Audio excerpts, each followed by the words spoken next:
সময় আমাদের রিপোর্টারদের সঙ্গে নেব সমস্ত গুরুত্বপূর্ণ খবরের একেবারে লাইভ আপডেট। আর এই মুহূর্তে আমরা যে খবর পাচ্ছি, ভোটের মুখে জলপাইগুড়িতে বিজেপি নেতা নেত্রীর কাছে লাখ লাখ টাকা উদ্ধারের অভিযোগ। গতকাল খবর প্রকাশ্যে আসতেই শোরগোল পড়ে যায়। কোথায় টাকা উদ্ধার হয়েছে, কিন্তু কত টাকাই বা উদ্ধার হলো, সমস্ত ডিটেল আপডেট নেব আমাদের প্রতিনিধি রনি এই মুহূর্তে রয়েছেন। রনি, কি খবর, কত টাকা উদ্ধার হলো, কোথা থেকে টাকা উদ্ধার হলো?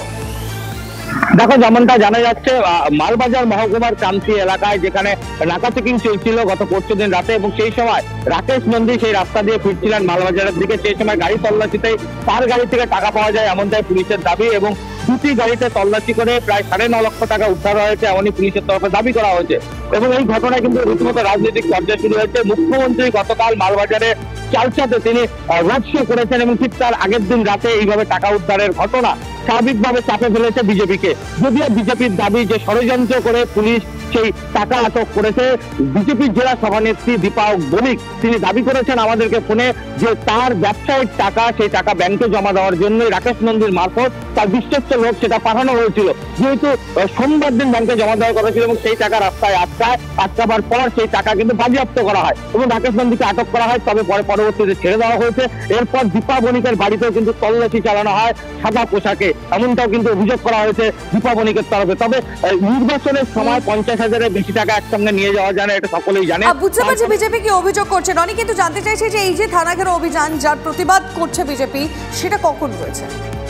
দেখো, আজকে বিকেল 4টা নাগাদ ক্রান্তি ফাঁড়ি ঘেরাওয়ের ডাক দিয়েছে বিজেপি মহিলা মোর্চা, এবং সেখানে মহিলা মোর্চার রাজ্য সভানেত্রী থাকার কথা রয়েছে। বেশ নজরটা থাকবে রনি, তুমি নজর রাখো, তোমার মাধ্যমে আমরা আপডেট দেবো। ধন্যবাদ। আচ্ছা, কি হয়েছে জলপাইগুড়িতে দেখুন।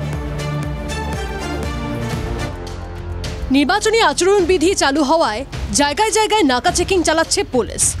শনিবার রাতে জলপাইগুড়ির ক্রান্তি এলাকায় তল্লাশি চালাতে গিয়ে উদ্ধার লক্ষাধিক টাকা।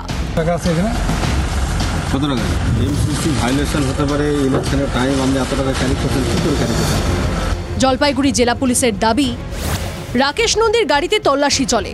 তল্লাশিতে উদ্ধার 7,75,000 টাকা। রাকেশ নন্দী বিজেপির মাল মহকুমার আহ্বায়ক।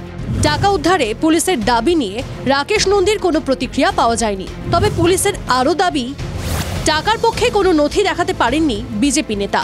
দীপা বণিক বিজেপি মহিলা মোর্চার জেলা সভাপতি, তাঁর নির্দেশেই টাকা নিয়ে যাচ্ছিলেন বলে জানান নেতা। দাবি পুলিশের। পরে দীপা বণিকের গাড়ি থেকেও 1,30,000 টাকা বাজেয়াপ্ত, দাবি পুলিশের। সব মিলিয়ে 9,05,000 টাকা উদ্ধারের দাবি পুলিশের। সময় কেউ 50,000-এর উপরে কেউ ক্যাশ টাকা নিতে পারে না। তো কালকে নাকা চেকিং মধ্যে আমরা গাড়ি রিটার্ন করেছে, ওর মধ্যে ক্যাশ টাকা পাওয়া গেছে। ওনার ইনপুটের উপরে আমরা আর একটা গাড়ি সার্চ করেছে, ওখান থেকে আর টাকা উদ্ধার করা হয়েছে। টোটাল আমরা মোর দ্যান 9 লাখ টাকা উদ্ধার করেছে। যদিও বিজেপির মহিলা মোর্চার সভাপতি দীপা বণিকের সঙ্গে যোগাযোগ করা হলে তিনি ঘটনার কথা অস্বীকার করেন। তবে এই নিয়ে জেলার রাজনীতিতে তরজা তুঙ্গে।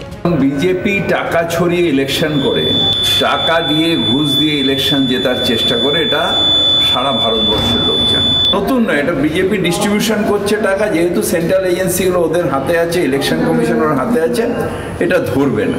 টাকা পেয়ে গেছে নাকি পুলিশ টাকা দিয়ে রেখে দিয়েছে, সেটা আগামী দিনে তদন্ত করে তবে দেখুন, বিরোধীদের কাছ তো বিরোধিতা করা তারা তো বলবেই, কিন্তু ঘটনা হলো যে কাদের কাছে টাকা আছে আর কাদের কাছে টাকা নেই সেটা তো জনগণ দেখছে না, সভামঞ্চগুলো তো দেখছে এক একজনের।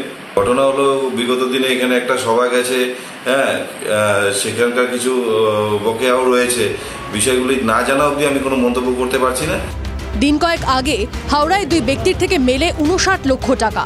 ভোটের মুখে এবার উত্তরবঙ্গে লক্ষ লক্ষ টাকা উদ্ধার নিয়ে তৃণমূল বিজেপির তুঙ্গে তরজা। নীলেশ্বর ও রনির রিপোর্ট, TV9 বাংলা।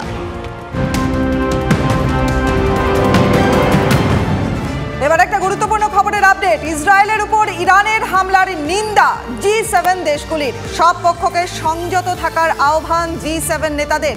গতকাল ভিডিও কনফারেন্সে বৈঠক করে ইরানের হামলার নিন্দা। আর এই মুহূর্তে আরো একটি গুরুত্বপূর্ণ খবর, বাসন্তীতে পিটিয়ে খুনের অভিযোগ, গ্রেফতার করা হয়েছে 2 জনকে। তৃণমূলের পঞ্চায়েত সদস্যের বিরুদ্ধে খুনের অভিযোগ উঠছে। পারিবারিক অশান্তির জেরে নিজের খুড়তুতো ভাইকে পিটিয়ে খুন। তৃণমূলের পঞ্চায়েত সদস্য, তার বিরুদ্ধে কি ব্যবস্থা নেওয়া হলো, পুলিশ কি বলছে এখনো পর্যন্ত এই বিষয়? অভিজ্ঞান নস্কর আমাদের প্রতিনিধি সরাসরি রয়েছেন, জানাবেন অভিজ্ঞান। তোমাকে যেটা জানিয়ে রাখি যে বাসন্তী থানার উত্তর মোকামবিড়িয়া গ্রাম পঞ্চায়েতের হাড়ভাঙ্গি যে গ্রাম রয়েছে, একবারে নববর্ষের দিনেই কিন্তু সেখানে পারিবারিক অশান্তির জন্য সেখানে একটি খুনের ঘটনা ঘটেছে।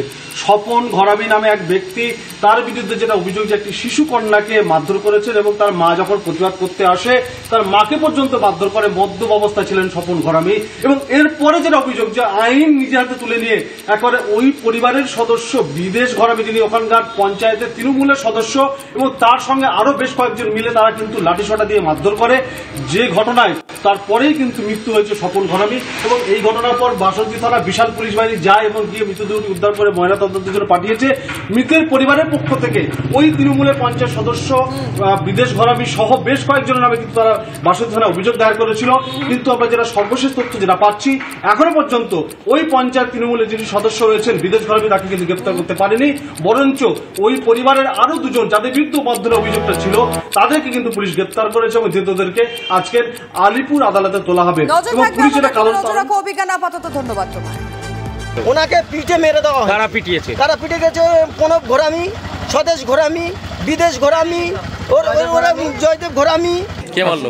বিদেশ ঘরামি, স্বদেশ ঘরামি, ফতো ঘরামি, জয়দেব ঘরামি, জয়দেব ঘরামি ছেলে মাধব ঘরামি।